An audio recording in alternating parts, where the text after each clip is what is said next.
হে নোয়াখালীর ভাই ব্রাদাররা, আসসালামু আলাইকুম। চলেন দেখে আসি কুমিল্লার শাহবাগী কি বলে, তার কথাগুলো একটু শুনে আসি।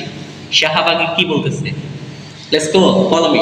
যেদিন কুমিল্লা বিভাগ হবে ওই দিন তোমরা আমাকে যে অসম্মানগুলো করছো, ওই সবগুলো অসম্মান আমার গায়ে ফুল হয়ে ছিঁড়ে আসবে, বুঝছো?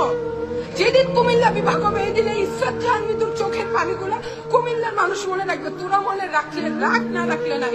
আমার কুমিল্লার মানুষ জানে আমি কুমিল্লার জন্য কি করছি। কুমিল্লার রকাপে এমনি বলে না, আমার কুমিল্লা আমার মানুষ আমাকে কতটা। তোমরা যারা আজকে নোয়াখালী নিয়ে এত এগুলা করছো, আমাকে ছোট করছো, তোমাদের কাউকে তো তোমার নোয়াখালী কয়জন চিনে? আসো আমার কুমিল্লায়, রকাপো কইলে কয় হাজার মানুষ চিনে, বুঝছো? রকাপো কইলে কয় হাজার মানুষ চিনে। তোমরা আমাকে একটা মেয়ে পাইয়া ইচ্ছা মতো করতেছো, নিজেরা ভাবতেছো না জানি কি। আরে তোর এই আচরণ দেখলে তোর আশেপাশের একটা মেয়ে বলবে যে সে একটা মেয়ের সাথে এরকম করতেছে, না জানি সে আমার সাথে কি করে।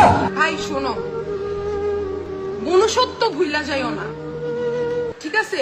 তুমি তোমার অধিকার চাও, আমারও তোমার অধিকার চাওয়ার রাইটস তোমার আছে, আমার অধিকার চাওয়ার। হে, তো তোমরা তো শুনছো তার কথা, ঠিক আছে? সে হচ্ছে কুমিল্লার শাহবাগী, সে ভাইরাল, সে হচ্ছে একটা ব্যবসায়ী, বুঝছো?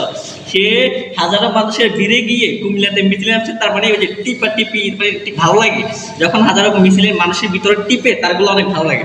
সে একজন কুমিল্লার শাহবাগী। আরে শালি, তুই ফকির নি, তুই আমাদের নোয়াখালী নিয়ে কেনে কথা কাজ। এরা তোর দিকে দেখতে হিজলার মতো লাগে, তুই যে এমনি তালিদের, তুই তো ইসলাম, ঠিক আছে? শাহবাগী কোথাকার, তুই তো মনে হচ্ছে যে